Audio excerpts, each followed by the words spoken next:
الكرام مشاهدي شباب وآراء، بجدد الترحيب بحضراتكم وبجدد الترحيب بضيوف الكرام الأستاذ محمد أمين الناشط الحقوقي والمحامي، والأستاذ السيد المحرزي الناشط الحقوقي والمحامي. أهلا بكم معنا، ونجدد الحديث عن أهدافنا الجميلة لتغيير شكل بلدنا ظاهرا ومضمونا للأفضل بمشيئة الله. أهدافنا متعددة ومتنوعة، بس زي ما دايما بنقول المشكلة مش في الأهداف، المشكلة في التنفيذ. لو اتكلمنا عن هدف آخر من أهدافكم الجميلة وهو خاص بمجال التعليم، احنا اتكلمنا بيه يعني سريعا كده. احنا شايفين المؤشرات للأسوأ بمنتهى الصراحة. نفس الطريقة اللي بنتعامل بيها مع أهم مرحلة عنق الزجاجة في حياة أطفالنا وشبابنا المستقبليين الثانوية العامة، هو نفس الأداء، نفس الطريقة، نفس ردود الأفعال الإعلامية الغير محسوبة وغير منطقية، هي واحدة. ما شفتش حد مسك ورقة امتحان مرة وقال إن هنا في خطأ، هنا في خطأ، فين اللجنة؟ وحاسبناهم ازاي وعملنا ايه والسنة الجاية هنعمل ايه؟ كل سنة بنفاجأ بمهازل، والكل يتبرأ من مسؤولية حدوث هذه الأزمة، خاصة السنة دي مع الإصرار من قبل المخربين على عدم شعور أي أسرة بالأمان، لا على أولادها ولا على مستقبلها. ومحاولة مش هقول تسريب امتحانات، الإشاعات اللي ملأت الكون عن التسريب وعن هو الحقيقة التسريب يعني تم قبل خروج ورقة الامتحان من مصدرها الشرعي، إنما هو الحقيقة عمليات غش جماعي غير مبررة من أسر ومن طلاب ومن مدرسين نفسهم، مجتمع ومدرسين، يعني تركيبة غير منطقية تماما لشكل التعليم في مصر في الوقت الحالي. جميل. هنحلها ازاي وايه اهدافنا فيها؟ ده اصل منظومه التعليم هي اساس لكل حاجه. مش هترتقي معانا دول النهارده الا بالتعليم. يمكن عندنا نماذج كبيره مثلا حصل في اندونيسيا وفي بعض دول شرق اسيا، ان هم منظومه التعليم النهارده هي اللي علت البلاد دي، وكلهم خارجين معانا على فكره في ثورات 53. يمكن دول عدم الحيازه احنا لما كان رئيس جمال عبد الناصر نادى بيها كان كل الدول دي معانا في مصاف واحد، كلهم خارجين من الصفر. هم ليه وصلهم لكده؟ هم بقوا يعني في التكنولوجيا او في العلم اعلين، ومصر زي ما هي يمكن ما اتغيرتش. وبنقول زي ما هي يعتبر كاننا صفر من ثوره 23 يوليو. يعني مهما قلنا في تطور حصل في التعليم احنا برضو مش حاسين بيه.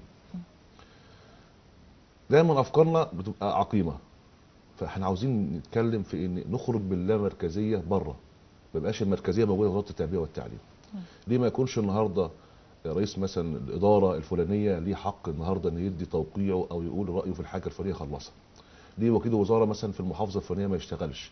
مش لازم انا مدير اداره ارجع لسيد وكيل الوزاره وسيد وكيل الوزاره يرجع للسيد وزير التعليم. المركزيه العقيمه اللي كنا شغالين بيها. فانا اخرج بالتعليم اللامركزيه. انشط دور النهارده مثلا كمناهج الكترونيه، وفعلا بدا تطبيقها في بعض المدارس، لو ثبت جديتها اوسعها لغايه ما يوصل النهارده النشاط النهارده. مش يبقى العيل شايل النهارده شنطه محمله النهارده كتب وهو مش عارف هو شايلها ليه. الجدول بيقول 5 6 حصص لازم يجيب كل الكتب بتاعته. من بعديها بنشئ النهارده المعلم نشأة صحيحه. مش مشكلتي هنا اننا المعلم يبقى خلاص خريج كليه الفلانيه معاه بكالوريوس، الراجل معاه ماجستير دكتوراه، لا ده انت النشأة كمان نفسيه بالنسبه لك الجانب التربوي والنفسي جميل. لو انا انشأت المدرس النشأة الصحيحه سواء بعلمه مع النشأة النفسيه النهارده مع الوعي النهارده اللي هو ما يعمله، لو قلنا دروس خصوصيه يبقى انت النهارده بتخطئ في حق المجتمع وحق الناس النهارده. انا لو اديت حقي النهارده للطالب في الفصل اكيد النهارده ووعيت وعارف ان الطالب فلان والطالب فلان والطالب فلان النهارده دول عندهم خلل في التحصيل العلمي، بيبلغ اداره المدرسه اللي بتبلغ ولي الامر ان ابنك عنده خلل. الخلل ده بيرجع بقى تاني لبيئه الطفل، اذا كان في عنده مشكله دي بيحلوها عشان خاطر يبقى الولد النهارده تحصيله افضل. يبقى انت كمدرس النهارده مش مجرد النهارده بتقول كلمتين ويلا الحصه هتضرب عشان خاطر انا الدروس تتجرس معايا مثلا بعد المدرسه، لا احنا بنقول نعلم ونخلص المناهج. مساله الدروس الخصوصيه دي انا بشبهها اسمح لي بنفس طريقه التحرش اللي بنشوفه في الشارع. ما اقدرش اقولها كده يا استاذه للاسف، ما انت ما تجيش تجيبي فصل النهارده فيه 60 طالب وتقولي هيستوعبوا كلهم. احنا امكاناتنا الماديه في الفتره القادمه محدوده. بنقول مجال تطوعي، انا مع حضرتك، لكن في ناس بتقبض وما بتشتغلش. جميل. في ناس اتعمل لها كادر وما شفناش ناتج. حصل. في ناس بتاخد مكافآت على تصحيح اوراق وتصحيح، وبننجح العيال وهم ساقطين. جميل. في ناس ما بتشتغلش بضمير داخل الفصول. هقول لك حاجه، هل محتاجين قانون للتحرش التعليمي زي ما عملنا قانون للتحرش في الشارع؟ انا كراجل بعمل في مجال المحاماه، وزاره التربيه والتعليم قالت ان هي تعمل حافز النهارده للمدرس، وتفاجئ عملنا حوافز وعملنا كوادر وما شفناش نتائج. الحافز ما تنفذ، ما قبضش مدرس الحافز بتاعه. ايه اللي بيحصل؟ بيقبض مرتب. لا، بيجي لي المكتب سعادتك عشان وقبل على نفسه انه يكون مربي. يا فندم برفع له دعوه على وزاره التربيه والتعليم ويتحصل على الحافز بحكم المحكمه ويروح يقبضه عن مجمل السنوات مثلا الايه الفتره اللي فاتت النهارده اللي هو ما قبضش فيها الحافز.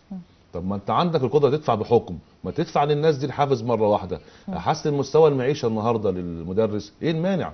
ليه لازم تستنى النهارده ان انا اخد عليك حكم قضائي عشان تنفذه؟ دي امور كتير احنا لو اتكلمنا في مجال التعليم بس النهارده كمنظومه احنا عاوزين نعدل فيها كل حاجه. يعني المدرس مظلوم؟ مظلوم. مدرس ضحيه؟ ضحيه. طب التلميذ؟ ما هو برضه ده ضحيه معاه.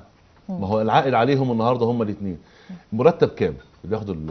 هو في ولاد بيروحوا المدارس اصلا؟ انا بتكلم على المدرس دلوقتي. انا ما فيش ولاد بيروحوا المدارس عشان المدرس ده يقبض مرتب. لا يا فندم، خلينا نتكلم ما هو الواقع ساعتك واللي انا بنشوفه. موظف في الدوله، انت النهارده في مجالي النهارده موظفه بتاخد مراتب النهارده، انا رحت في جهه عملي شغلوني ما شغلونيش انا قاعد، وفي اماكن النهارده الموظف ملوش مكتب او حتى كرسي يقعد عليه، هيروح فين؟ مل من الوقفه بيروح يقعد على قهوه، يقعد في البيت. ده لا ينطبق على المدرس. احنا ما بنتكلمش على المدرس، المعلم، المربي، احنا الانسان الفاضل اللي ببعت له ولادي. ما هو المربي النهارده وانا معتمده ان العائد انا جيد. لما بديله الطريق اللي هو يفتح بيه شغله النهارده، مش معقول هلاقي الفصل فيه 60 طالب النهارده وهعرف اركز النهارده في نص ساعه اديله. في مدارس فيها 20 و25 والله 25 دي مدارس خاصه وبيقبض كويس النهارده ومش محتاجين اصلا النهارده انهم ياخدوا دروس. حكوميه ايضا. لكن الطالب لكن للاسف صعب شويه. هي ازمه ضمير اولا واخيرا. ما احنا قلنا النهارده قبل ما تكون تاهيله نفسي واخلاقي النهارده. نعم. مع تاهيله العلمي. لا، محتاجين قانون ان شاء الله. محتاجين قانون يفعل ويعيد العمل الجاد لمدارسنا اللي بقت فاضيه. الموضوع مش موضوع قانون، حطينا قوانين وشلنا وحطينا قوانين ودينا مكافآت هو موجوده، ودينا مجازات، كل ده مش هو الموضوع. التنفيذ مش هو ده الموضوع برضه. الموضوع من الاساس ان التعليم ما زال عندنا في مصر بالقربان. بمعنى ايه؟ اساس المشكله التنسيق. اساس المشكله دي اخر المرحله. انما لما اقول تعليم اساسي زيرو، اما اقول انا لو ساعات كنت عارف النهارده ان انا لازم يبقى عنق الزجاجه بنفس الشكل ده.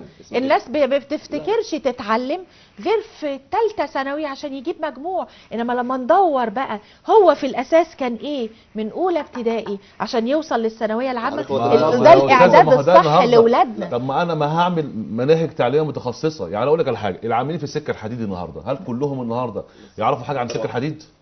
لا. طب انا ليه ما اعملش النهارده مدارس متخصصه من بعد اعداديه زي مثلا نظام الدبلوم التجاري او الصناعي، واقول النهارده دي نماذج متخصصه يا دخلنا في لغم اخر. مش لغم، ما ده المطلوب. احنا دي بلدنا دلوقتي ملغمه في كل اتجاه. مش لغم. انا اقصد انا بديكي المكان مكان اكبر وله مشكلاته ايضا المشابهه أكبر للتعليم العام للاسف. انت بتطلعي الافات مؤلفه النهارده على التعليم الثانوي، ما بيعرفوش يكتبوا. نعم جميل. انا النهارده بطلعه مهني. انت النهارده عارف بالاعداديه ليك ظروف خاصه مش هتوصل جامعه. بطلعه مهني مش باللقب وفقط، بتدريب متخصص باستخدام امكانات بالمليارات في المدارس المهنيه ما بتستخدمش. في زميل مثلا مختص بالديكور، ده راجل دارس الديكور، في زميل مثلا واقف على الكاميرا، ده راجل دارس النهارده الكلام ده. انا عاوز اطلعه النهارده على مكان عمله جاهز، تدريب وتعلم النهارده بالظبط. فانا النهارده طب ما انا عندي تمريض النهارده، وزاره الصحه تقول لي والله انا عاوز مثلا منك مثلا 1000 النهارده في السنه دي يتعينوا، اطلعهم متخصصين دي، يبقى انا هقبل في تنسيقي عدد دوت. عاوز النهارده في مجال السكه الحديد، في مجال النقل، في اي مجال اقول انا بطلعه له يساعدني النهارده في الربط بالظبط كده. جميل. لكن ما ارميش النهارده ملايين واقول انا ما بعملش مصر الدوري جدا الحقيقه. حزب مصر، هستاذن حضرتك يا استاذ محمد، الحقيقه احنا وقتنا انتهى، بس املي كبير في ان حزب مصر الدنيا يكون له دور فاعل مساحة أكبر من الشباب ان شاء الله. إن شاء الله. ومتابعة مننا لكل جهودكم في الفترة القادمة بمشيئة الله. بمشيئة الله. أتمنى لكم كل توفيق ونجاح. الأستاذ محمد أمين، الناشط الحقوقي والمحامي وأحد مؤسسي حزب مصر أم الدنيا، والأستاذ السيد المحرزي، الناشط الحقوقي والمحامي ومؤسس حزب مصر أم الدنيا. أشكركم وأتمنى لكم كل توفيق. ميرسي يا فندم، ألف شكر. مشاهدينا الكرام، مشاهدي قناة النيل